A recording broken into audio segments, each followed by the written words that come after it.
Nearly 1 year to the day was the last time Oregon Tech golf teams played in a collegiate event. Today, they returned to the links in the same event they ended the 2020 season, although this time around competition looks a little different.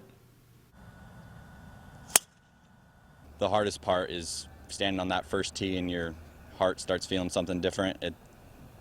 That's why we love competitive golf. It's a marathon over 54 holes of play, managing nerves, sticking to a plan, and then adjusting that plan based on your play and your competitors' play. There really is no substitute. Missing out on competitive golf is hard. So you can play as many rounds as you want that are for fun, or I try to put pressure on them at practice, but it's until you're really under the gun, don't really know how your game is or what kind of shape it's in.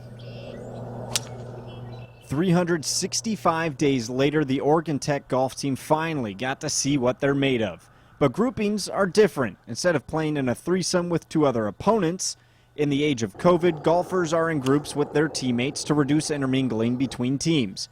It presents a new challenge for some of the golfers. I'd say for me it's honestly a little tougher because usually they kind of repair based on where you sit in the tournament. So like playing with your teammates, it's a little harder to know where you're at in the tournament.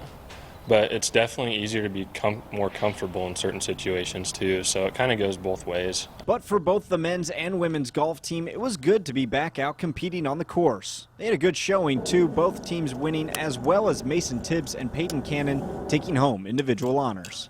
Just so grateful that we are able to get out now. I mean, it's almost like a year to the day that we're able to come back out here. This was our last tournament before COVID, and we didn't do well that time, so to have a redemption this year was really cool.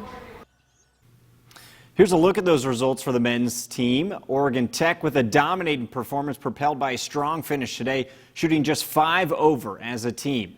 The women's team also taking home a victory, 23 strokes separating the Owls and Lewis Clark State. A great way to kick off the season for Oregon Tech golf.